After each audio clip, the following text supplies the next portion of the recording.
بسم اللہ الرحمن الرحیم الرحمن علم القرآن۔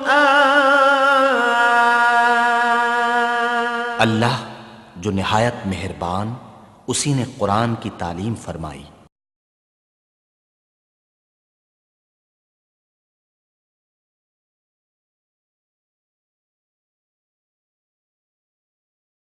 الحمد للہ رب العالمین والصلاة والسلام علی حبیبہ محمد وآلہ وصحبہ۔ اعوذ باللہ من الشیطان الرجیم، بسم اللہ الرحمن الرحیم۔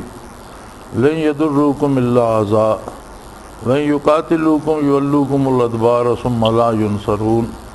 ضربت علیہم الذلۃ اینما ثقفوا الا بحبل من اللہ وحبل من الناس وباءوا بغضب من اللہ وضربت علیہم المسکنہ ذالک بأنہم کانوا یکفرون بآیات اللہ ویقتلون الانبیاء بغیر حق ذالک بما عصوا وکانوا یعتدون۔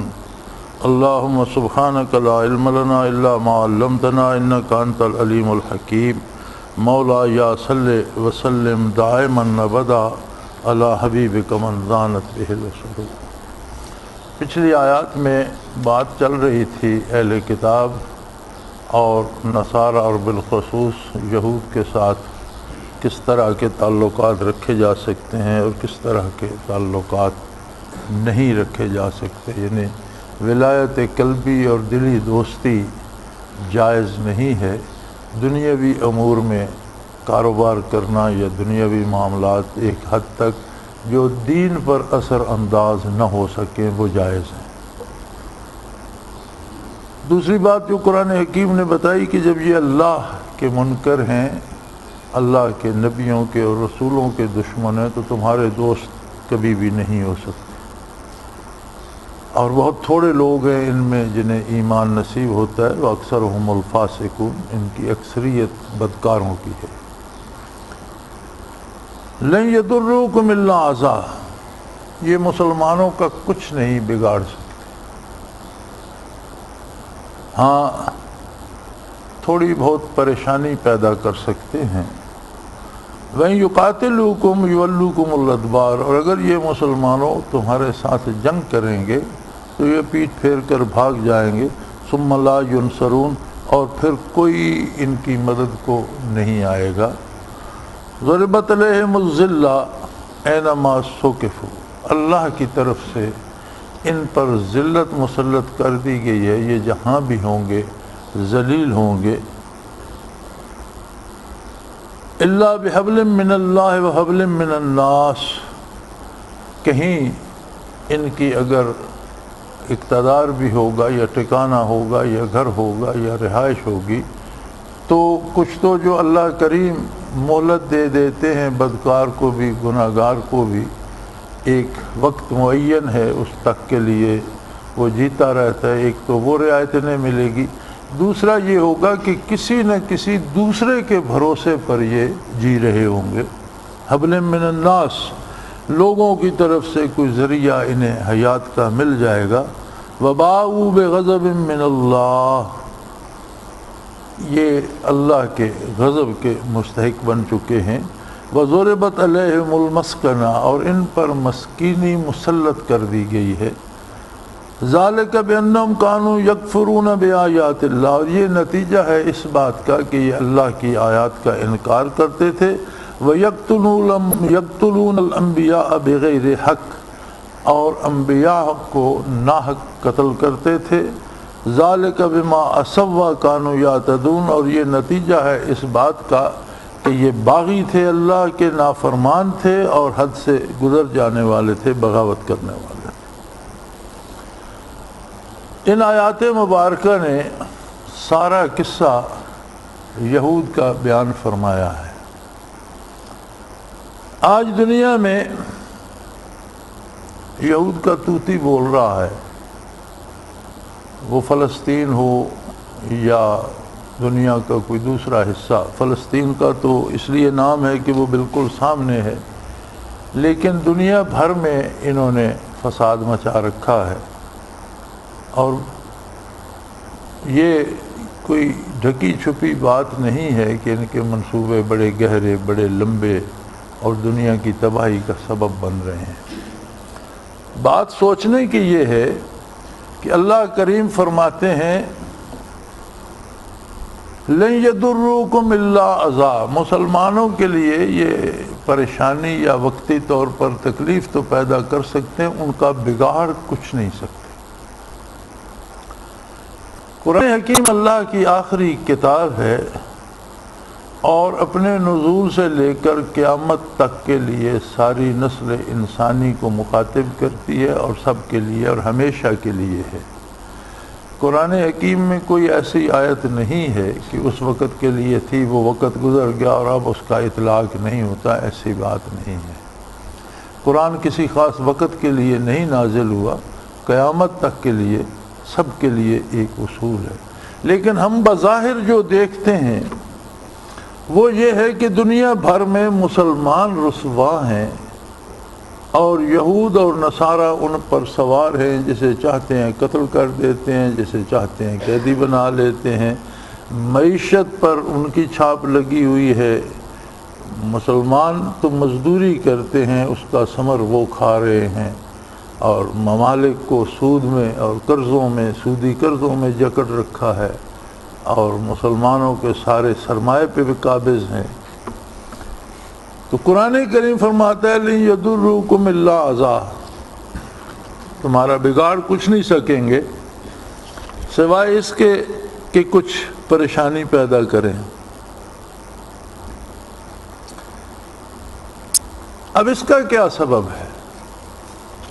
اس کا بنیادی سبب یہ ہے کہ قرآن حکیم نے یہود و نصارہ کی ولایت سے منع کیا ہے۔ لا تتخذ الیہود والنصارى اولیاء، یہود اور نصارہ کے ساتھ دلی تعلق مت بناؤ، قلبی دوستی ولایت نہ رکھو۔ بندے کے تعلقات کے 3 درجے ہوتے ہیں۔ ایک ہوتا ہے ضمنی سی واقفیت، کوئی کام پڑ گیا یا اسے آپ سے کوئی کام پڑ گیا، ایک اس کے ساتھ وقتی طور پر کوئی لین دین، ہم کسی دکاندار سے سودا خریدتے ہیں، اس سے واقفیت بن جاتی ہے۔ ہم کسی مسافر کو ساتھ بٹھا لیتے ہیں، تھوڑی دور تک واقف ہو جاتا ہے، راستہ چل کر مل کر طے کرتے ہیں، ایک واقفیت ہو جاتی ہے۔ اس سے آگے ایک درجہ ہوتا ہے کہ کسی کے ساتھ دلی تعلق ہو جائے، قلبی دوستی ہو جائے، بندہ اس کے دکھ سکھ میں شریک ہو، وہ اس کے دکھ سکھ میں شریک ہو۔ تیسرا درجہ ہوتا ہے کہ بندے کو اپنے اوپر مسلط کر لیا جائے اور اس کا بندہ پیروکار بن جائے اور اسے اتنا عزیز سمجھے کہ اس کی ہر حرکت و سکون کو قبول کر لے۔ اللہ کریم دوسرے درجے سے منع فرماتے ہیں کہ اگر کوئی یہودی ہے، نصاری ہے، کافر ہے، اہل کتاب ہے یا مشرک ہے، تو انسانی حقوق اس کے ہیں، وہ بیمار ہے تو آپ اس کی اللہ کے لیے مدد کریں، علاج کرائیں یا اسے، لیکن صدقات جو فرض ہیں جیسے زکوٰۃ وہ آپ کافر کو نہیں دے سکتے، اس پر جو رقم خرچ کریں گے وہ نفلی صدقہ ہوگا۔ نفلی صدقات آپ کر سکتے ہیں، لین دین کر سکتے ہیں، ملازمت کر سکتے ہیں، تجارت کاروبار کر سکتے ہیں، لیکن دوستی، دلی دوستی نہیں کر سکتے۔ اب ہم اس دلی دوستی کو چھوڑ کر اس سے اگلے درجے میں چلے گئے اور ہم نے انہیں اپنا پیشوا بنا دیا۔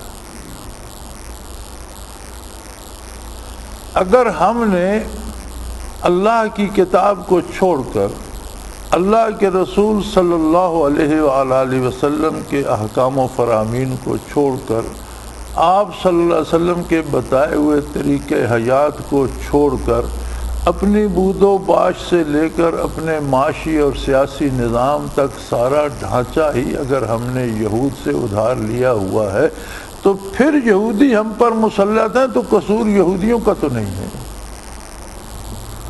اور نہ ہی کتاب اللہ نے اس کی ضمانت دی ہے کہ تم یہودی بن جاؤ اور وہ تم پر مسلط نہیں ہوں گے۔ کیسے نہیں ہوں گے؟ قرآن حکیم نے ضمانت دی ہے مومنین کو۔ مومن وہ ہے جو کردار سے محمد الرسول اللہ صلی اللہ علیہ وسلم کا اتباع کرے۔ اگر کردار میں ہم یہودیوں جیسے ہو جائیں گے، لباس ان کا پہنیں گے، بلکہ ہمارا حال تو اس سے بہت گیا گزرا ہے، ہماری زندگی کے فیصلے وہ کرتے ہیں، ہماری حکومتوں کے فیصلے وہ کرتے ہیں، ہماری سیاسی امور کے فیصلے وہ کرتے ہیں، ہمارا معاشی نظام جو ہے وہ ان کے ہاتھ میں ہے، اور ان کی مرضی سے ہمارا سودی نظام چل رہا ہے۔ ہم اس لیے نہیں بند کر سکتے کہ وہ ناراض ہو جائیں۔ صرف ایک سود ہے، یعنی بہت سے جرائم ہیں اور ان پہ بڑی سخت سزائیں بھی ہیں۔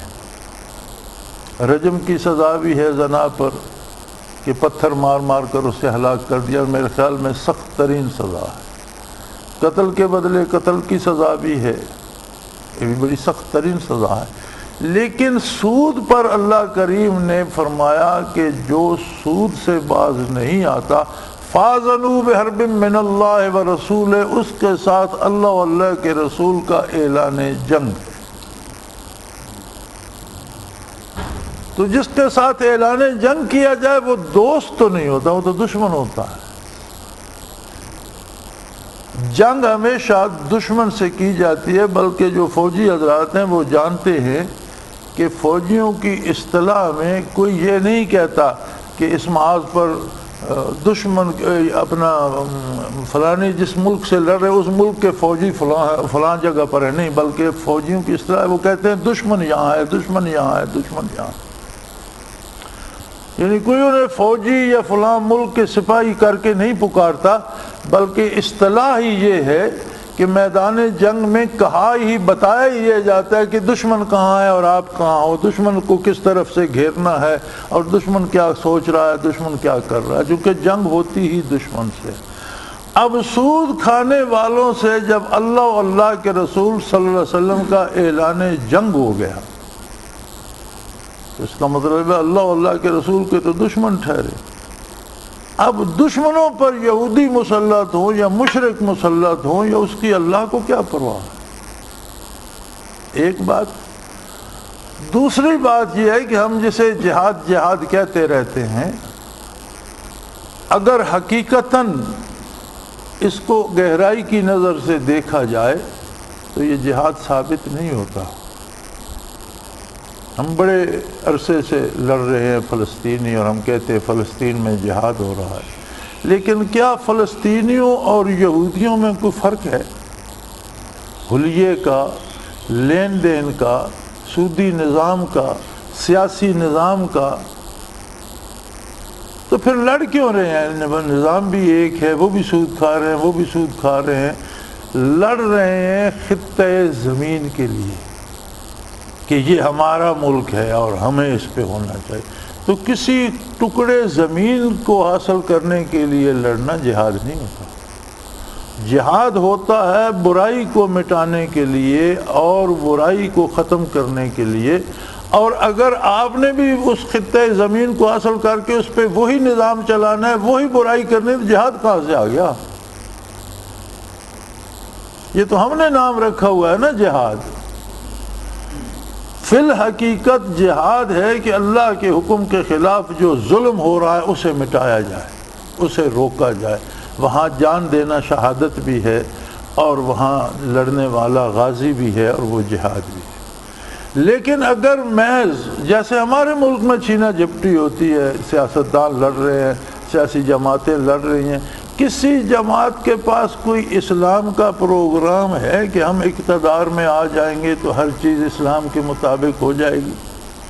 نہیں ہے، تو اقتدار کی جنگ ہے، جہاد کہاں سے آ گیا؟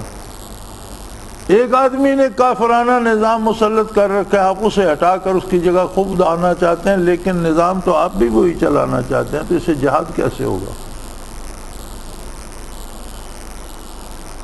جہاد صرف یہ ہے کہ جہاں ظلم ہو رہا ہے وہاں ظلم ختم کر کے اللہ و اللہ کے رسول کے حکم کے مطابق عدل قائم کیا جائے۔ تو اگر مخالف نے بھی تو وہی طریقہ اپنانا ہے اور وہی طرز حیات اپنانا ہے اور وہی قانون اور وہی طرز سیاست ہے، تو پھر جہاد کہاں سے آ گئی؟ اور جو لوگ اللہ و اللہ کے رسول کا دامن چھوڑ کر خود کو یہودیوں کے دامن سے وابستہ کر لیتے ہیں، وہ اللہ پہ شکوہ کرنے کا حق کیا رکھتے؟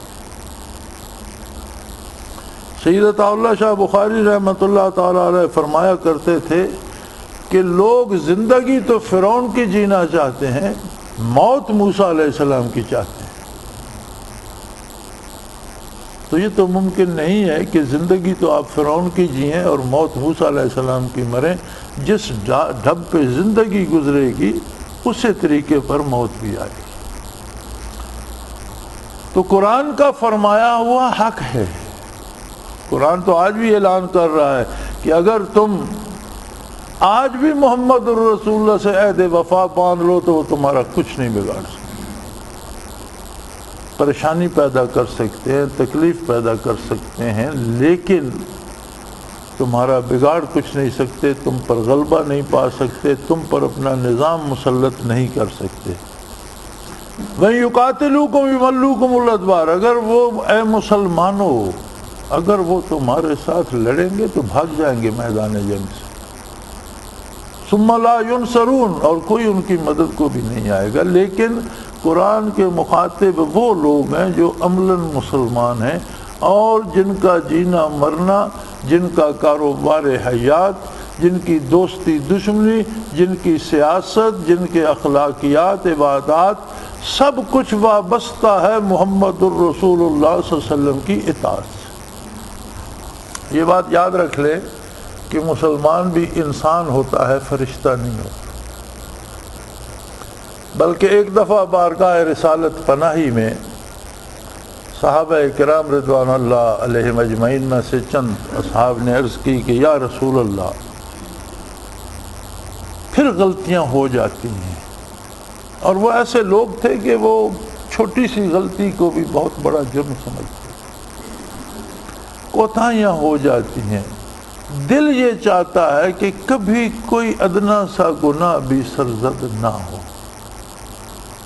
تو آپ توجہ فرمائیے، دعا فرما دیجئے کہ کبھی ہم سے کوئی غلطی سرزد نہ ہو۔ تو حضور نبی کریم صلی اللہ علیہ وسلم کا رخ انور متغیر ہو گیا، اور جب آپ کو بات پسند نہیں آتی تھی صلی اللہ علیہ وسلم تو رخ انور پہ جلالت آ جاتی تھی، سرخی آ جاتی تھی، تو رخ انور سرخ ہو گیا، وہ دہل گئے کہ ہم نے کون سی ایسی گستاخی کر دی۔ تو حضور صلی اللہ علیہ وسلم نے فرمایا کہ اگر ایسا ہو جائے کہ تم سے کبھی کوئی غلطی نہ ہو اور تم اللہ سے استغفار نہ کرنا پڑے تمہیں اور معافی نہ مانگنی پڑے، تو اللہ تمہیں اٹھا لے گا اور کوئی اور مخلوق پیدا کر دے گا جس سے غلطیاں ہوتی رہیں گی اور وہ اس سے معافی طلب کرتی رہے گی۔ انسان فرشتہ نہیں بن سکتا، معصوم عن الخطا نبی ہوتا ہے، مومن محفوظ ہوتا ہے، اللہ اس کی گناہوں سے حفاظت فرماتا ہے۔ اس کے باوجود کہیں خلوص میں کمی آ جاتی ہے، کہیں بات کرنے میں غلطی ہو جاتی ہے، کہیں لین دین میں نادانستہ بھی کوئی غلطی لگ جاتی ہے۔ تو یہ جو روزمرہ کی چھوٹی چھوٹی انسانی کمزوریاں ہیں یہ سب کے ساتھ ہوتی ہیں، لیکن عمدن اور ارادتاً کافر کی گود میں گر جانا یہ غلطی نہیں ہے، یہ تبدیلی ہے کہ بندہ مومن رہا بھی کہ نہیں۔ یہ ایمان کے نہ ہونے کی دلیل ہے کہ زبانی دعویٰ تو اسلام کا کرے، کلمہ بھی پڑھے، لیکن کردار میں کافروں کا اتباع کرے اور محمد الرسول اللہ صلی اللہ علیہ وسلم کا اتباع چھوڑ دے۔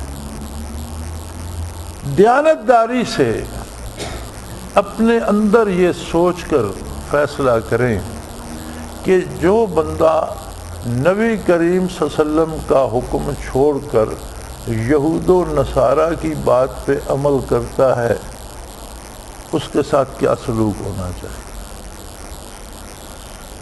اپنے دل میں آپ، ہر بندے کے اندر ایک مفتی بیٹھا ہے، ہر بندہ ایک فیصلہ دیتا ہے یہ غلط ہے یہ صحیح ہے۔ اپنے اندر آپ سوچئے کہ اگر ہمارا کردار حضور کے حکم کے خلاف اور یہود و نصارہ کی مرضی کے تابع ہے تو گویا ہم مخالفت کر رہے ہیں محمد الرسول اللہ صلی اللہ علیہ وسلم کی اور اطاعت کر رہے ہیں یہود و نصارہ کی۔ پھر وہ جو سلوک ہمارے ساتھ کرے اللہ کو اس کی کیا پرواہ ہے؟ جو بھی دامان رسالت پناہی سے الگ ہو جاتا ہے اللہ کریم کو اس کی کیا پناہ ہے، کیا ضرورت ہے، اس کی کیا پرواہ ہے، وہ کیوں اس کی مدد کرے گا، وہ کیوں اس پہ رحم کھائے گا؟ اس نے تو خود رحمت مجسم ہے محمد الرسول اللہ صلی اللہ علیہ وسلم۔ وما ارسلناک الا رحمۃ للعالمین، عالمین اللہ کے علاوہ ساری مخلوق کو محیط ہے۔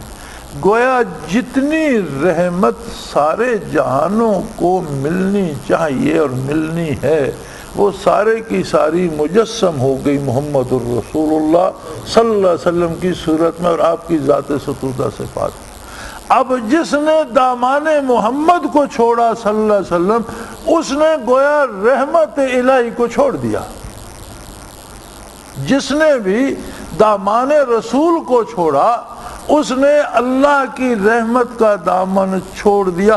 اب اسے شکوہ کرنے کا کیا حق ہے اللہ پر کہ اللہ مجھ پر رحم نہیں فرماتا؟ تو نے تو اللہ کی رحمت کو مسترد کر دیا۔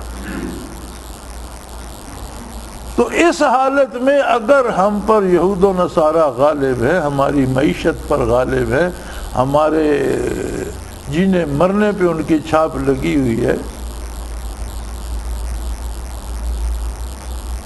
تو اس میں قصور کس کا ہے؟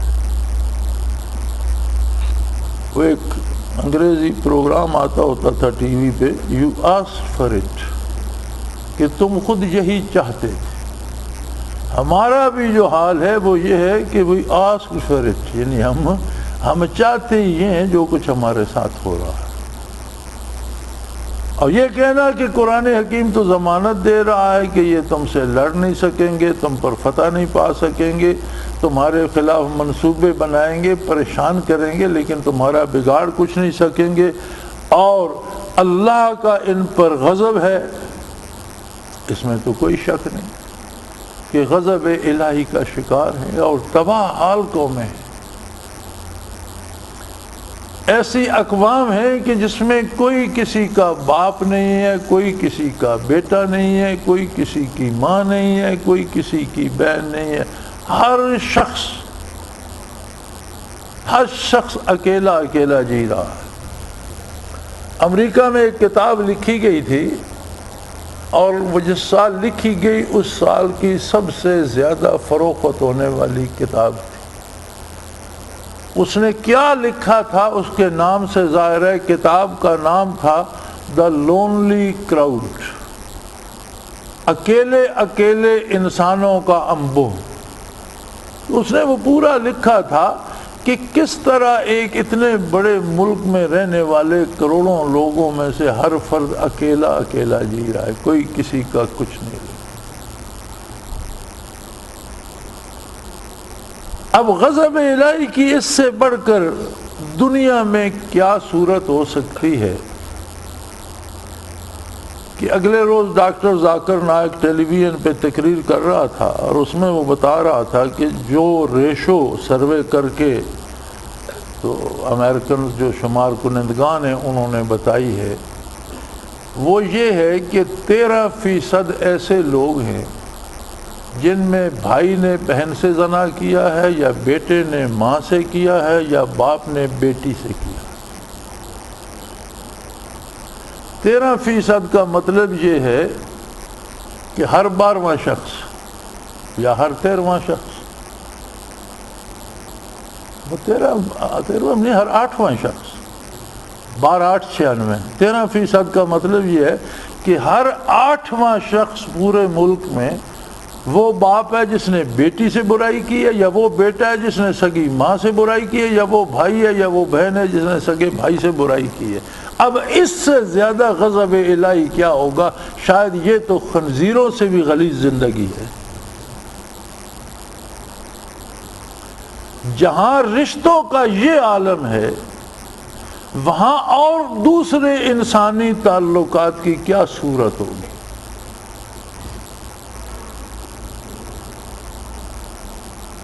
اب ایک نئی قوم امریکہ میں آ گئی ہے۔ پہلے ہوتا تھا کوئی کسی سے پوچھتا تھا کہ تم کون ہو، تمہارا باپ کون ہے، تو وہ بڑے فخر سے کہتا تھا I am from the street, میں تو گلیوں گزرگاہوں کا ہوں، میرا باپ مجھے نہیں پتا، گلی گزرگاہ کا کوئی ہوگا۔ اب جب عراق میں گئی ہیں امریکن فوجیں اور ساتھ زنانہ فوج بھی گئی ہے، تو جو بچے واپس آ کر وہ پیدا کر رہے ہیں انہوں نے نام دیا ہے دا عراقی جنریشن، عراق میں پیدا ہونے والے بچے جن کے باپ کا کوئی پتہ نہیں، صرف یہ پتہ ہے کہ اس کی ماں عراق میں تھی تو یہ اس کے پیٹ میں آ گیا اور یہ عراقی جنریشن ہے، عراقی نسل پیدا ہو گئی۔ اب جس قوم کا یہ عالم ہو، میں بھی امریکہ جاتا تھا تو میرے سامنے یہ تبدیلی ہوئی تھی، قانون بنایا گیا تھا کہ فارم جتنے بھی ہیں درخواستوں کے، شناختی کارڈ بنوانے کے، پاسپورٹ بنوانے کے، ڈرائیونگ لائسنس جتنے سرکاری فارم کسی شعبے کے بھی ہیں، ان میں سے باپ کا خانہ ختم کر دیا جائے کہ قوم کی اکثریت اب ان لوگوں کی ہے جن کے باپوں کا پتہ نہیں، لہذا ماں کا نام لکھا جائے۔ یہ میرے سامنے ہوا تھا آج سے 10 سال 12 سال پہلے۔ اب اس پورے امریکہ میں کوئی فارم آپ کو نہیں ملتا کہ فلاں ولد فلاں، نہیں، ماں کا ہی نام ہے، باپ کو ہی نہیں، باپ کا پتہ ہی نہیں۔ جب یعنی اکثریت ان لوگوں کی ہے جن کے باپوں کا کوئی پتہ نہیں۔ فباؤوا بغضب من اللہ، اللہ کے غضب کا شکار ہو۔ تو جہاں کردار اس پستی میں گر چکا ہے، وہاں باقی تعلقات ان کے آپس میں کیا ہوں۔ ہاں وہ زندہ رہیں گے کچھ تو اللہ کی دی ہوئی مہلت سے، اور کچھ موت کے خوف سے ایک دوسرے سے اکٹھے ہو کر وہ لوگوں کی طرف سے، لیکن اس میں کوئی جان نہیں ہوگی۔ اور ان پر یہ عذاب اس لیے مسلط کیے گئے ہیں کہ یہ کفر کرتے تھے اور اللہ کے انبیاء کو ناحق قتل کرتے تھے اور نافرمانی کرتے تھے اور اللہ کے باغی تھے۔ لیکن استثناء ہر جگہ موجود ہے۔ لیسوا سواء من اہل الکتاب امۃ قائمۃ یتلون آیات اللہ آناء اللیل وہم یسجدون، سارے لوگ ایک سے نہیں ہوتے۔ اہل کتاب میں بھی ایسے خوش نصیب تھے جنہیں حضور نبی کریم صلی اللہ علیہ وسلم کی بعثت پر، آپ کی ذات پر ایمان نصیب، اور وہ ایسے مسلمان، ایسے اچھے مسلمان ثابت ہوئے کہ یتلون آیات اللہ آناء اللیل، کہ وہ اپنی راتوں کو تلاوت قرآن سے روشن رکھتے تھے،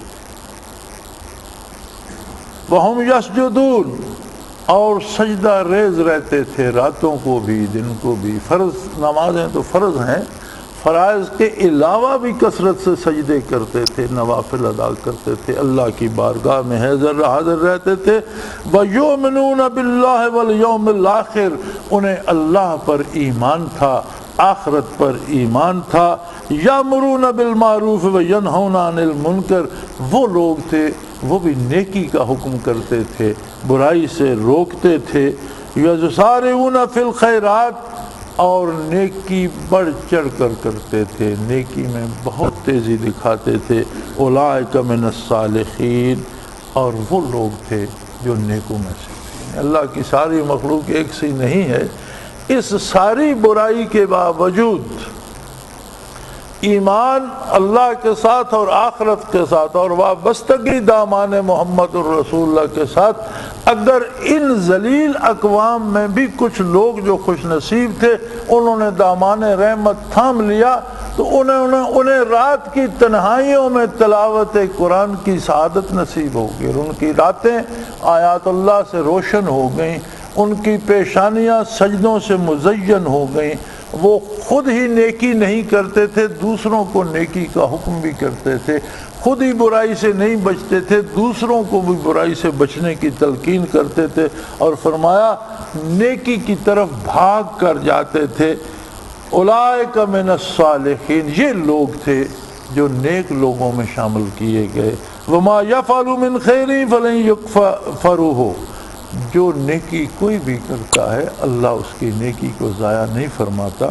واللہ علیم بالمتقین، ہر اس شخص کو اللہ خوب جانتا ہے جو اللہ کے ساتھ دل لگا کے رکھتا ہے۔ وآخر دعوانا ان الحمد للہ رب العالمین۔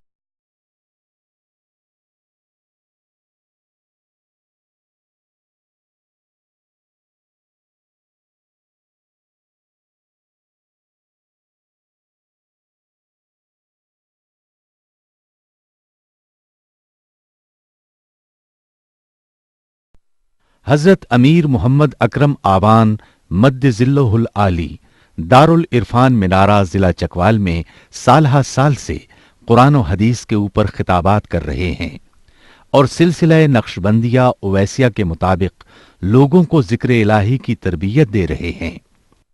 وہ قرآن پاک کی تفسیر ترتیب وار بیان کر رہے ہیں۔ تفسیر قرآن کو وہ موجودہ ملکی اور بین الاقوامی حالات کے مطابق بیان کرتے ہیں۔